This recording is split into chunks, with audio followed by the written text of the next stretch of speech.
The goal for today's Cowboys Report is to break the currently held record for most comments on a video. That is held by Seahawks today. 745 is the number to beat. I think we can do that. Need everyone to help us get there, though. Type C in the comments section of today's show.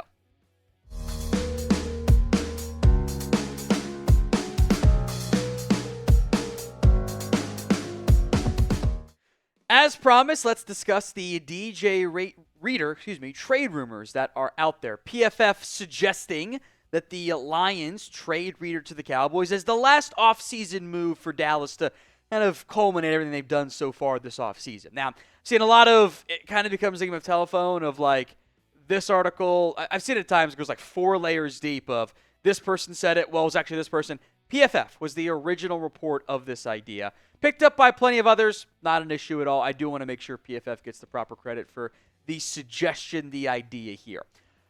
Impact-wise, what you're looking for as a player, this is not the first time we have talked about DJ Reader to the Cowboys. I'm a huge fan of it. I think this just makes sense. This is an impact run stopper. I have asked for him to come to the Cowboys for years. Even before he signed with the Bengals the first time, I wanted to get him. He's never going to be a premier sack getter, but he's a run stopper. He is a talented football player. That is what he looks for.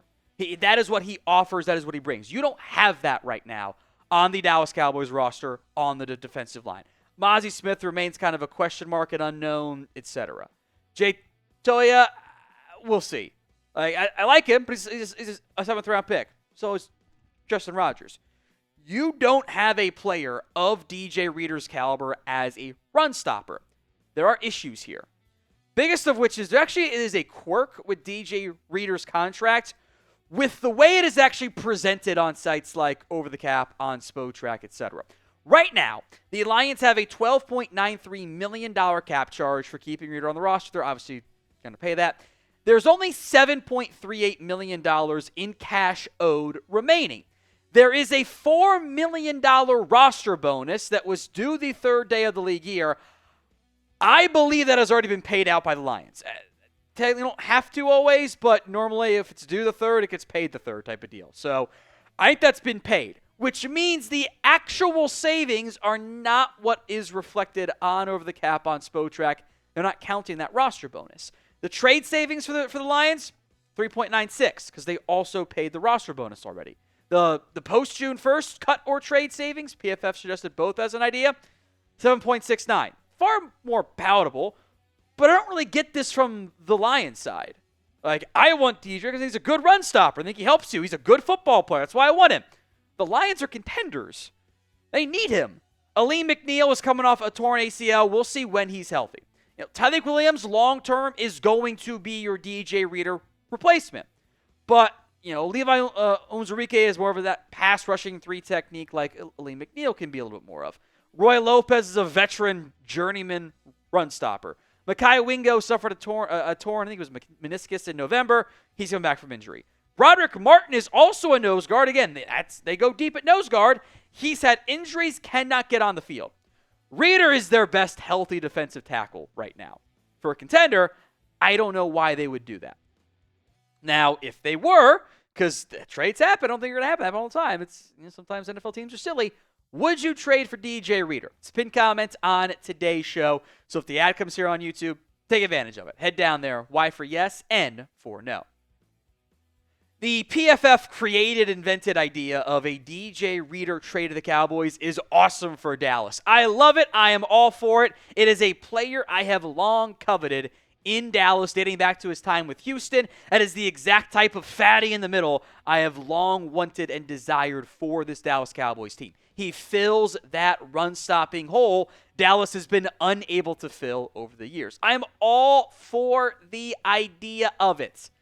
The practicality, the reality, the feasibility, all different things. I don't understand why a win-now Lions team would trade away their best truly healthy defensive tackle on the roster. Liam McNeil's not healthy right now.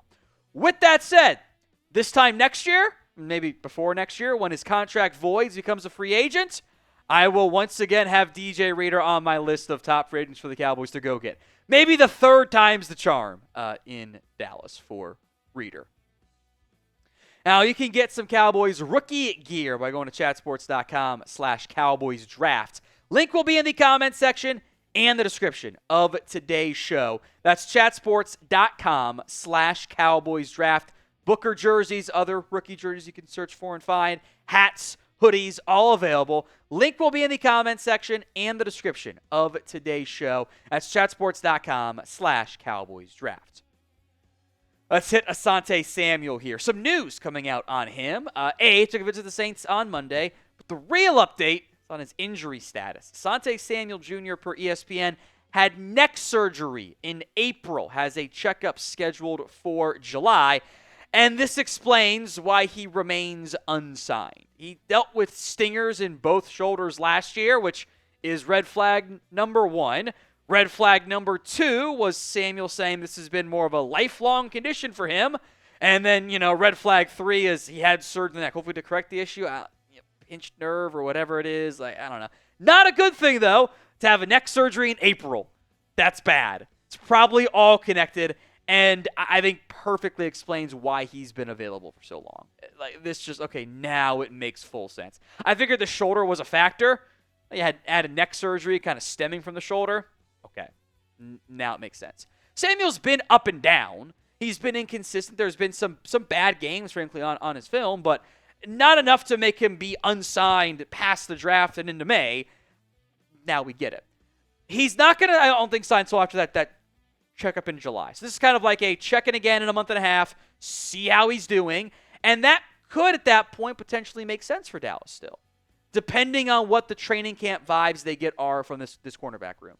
Diggs, Revel, Butler, where are they at in their medical recoveries? How does Israel Mukuamu look on the inside at nickel? Is nickel a huge need? Does a Mike Hilton start to come into play there? I think there are issues here, obviously, but I know many of you still want him, especially if the medical does check out. Now there's another layer of true complexity added here. Would you sign him? S for signed, P for pass. Let me know in the comment section of today's show. Look, the medical and arm length are issues for Dallas. Neck surgery for a corner is kind of a red flag.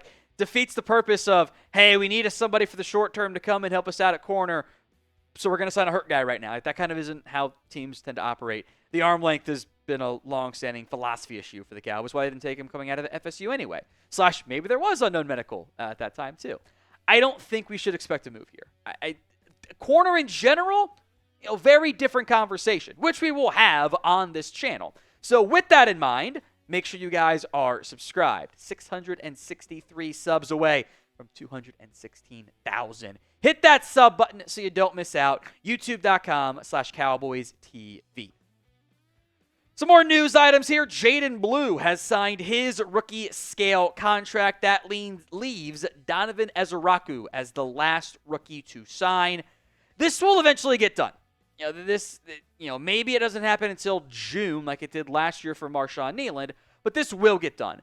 The reason being why the second rounder is unsigned. There's more room for haggling and negotiations than there are with other players. There's only a handful of things here. Offset language, which is, hey, you get cut going into the final year of your contract. You were guaranteed $3 million. You signed for $1 million, and you saved $1 million as a result. Offsets money you get elsewhere. For second rounders, the biggest one, what percentage of the deal is guaranteed? It's not 100%. Is it year 2? Is it year 2.5? Do you get half of year 3? That stuff is up for negotiation. Sometimes the payout timing of signing bonuses and stuff is up for debate, but that stuff all gets sorted eventually.